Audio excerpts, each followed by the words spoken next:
আসসালামু আলাইকুম everyone, welcome back to my channel and new video. তো দেখছেন রান্নাঘরে আমার আব্বু আর আম্মু দাঁড়ায় আছে, তারা হচ্ছে পিঠা বানানোর প্রিপারেশন নিতেছে। আর এখানে আমি পিঠার যে আটাগুলো ওইগুলোকে মেখে টেখে রুটি বানাইতেছিলাম পিঠা বানানোর জন্য। মূলত হচ্ছে আমার হাজব্যান্ড আসছিল, আমি এখন আমার বাবার বাড়িতে বেড়াইতে গেছিলাম। তো আমার হাজব্যান্ড আসছে, ওনার প্ল্যান ছিল 2-3 দিন থাকবে, কিন্তু কিছু ইমার্জেন্সি কাজ পড়ে যায়, এজন্য হচ্ছে কালকে এসে চলে যাবে। তো আব্বু এতদিন ওয়েট করতেছিল মেয়ের জামাইয়ের সাথে একসাথে পিঠা খাবে এজন্য। তো উনি যেহেতু চলে যাবে তাই রাত্র করেই হচ্ছে সব কিছু নিয়ে আসছে পিঠা বানানোর জন্য। আর বেশি কিছু বানাবো না, শুধুমাত্র দুধ পুলি পিঠাই বানাবো। তো রাত্রেবেলায় যে বসে বসে বানাইতেছি আমরা বাপ মেয়ে মিলে পিঠা। আমি এগুলোকে রুটিগুলোকে বেলে ঈদে কেটে দিতেছিলাম। আর এই যে দেখেন আমার আব্বু পিঠা বানাইতেছে। আমার আব্বু কিন্তু অনেক কাজ পারে মাশাল্লাহ। আমার আম্মুর কিন্তু কিছু ধরতেও হয় নাই, আমার আব্বু আর আমি মিলে সবগুলো বানিয়ে ফেলছি। আর বেশিরভাগ কাজগুলো আমার আব্বুই করছে। যে দেখেন সে হচ্ছে কত সুন্দর করে মেয়ের জামাইয়ের জন্য পিঠা বানাইতেছে।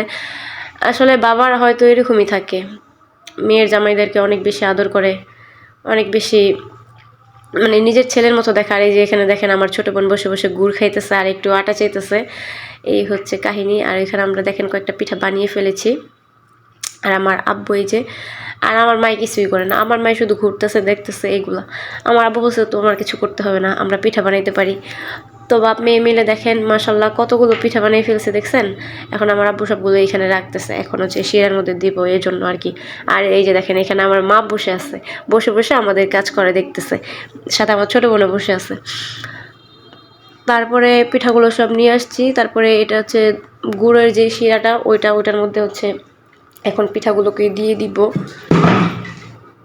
তারপরে এইখানে দেখেন আব্বু এক এক করে সবগুলো পিঠা দিয়ে দিতেছে। সবগুলো পিঠা দেয়া শেষ। এই যে দেখেন আমি একটু নেড়ে চেড়ে দিচ্ছিলাম। বলতে গেলে আমি কিছুই করি না, সব কিছুই আমার আব্বুই করছে। উনি ওনার মেয়ের জামাইয়ের জন্য পিঠা বানিয়েছে। লাস্টে হচ্ছে মা দেখেন পিঠার মধ্যে দুধগুলো দিতেছে, শুধু এই কাজটাই করছে। আমার মায়ের আর কোনো কাজই করে নাই, কারণ আমরাই দিই নাই। মা একটু অসুস্থ, এই কারণে বসে থাক, তোমার কিছু করতে হবে না। তারপর উপরে দিয়েছিল জাফরান। তারপরে এই যে একটু নাড়াচাড়া দিতেছে। এটা রাত্রে 2টা পর্যন্ত আমরা পিঠা বানাইছি।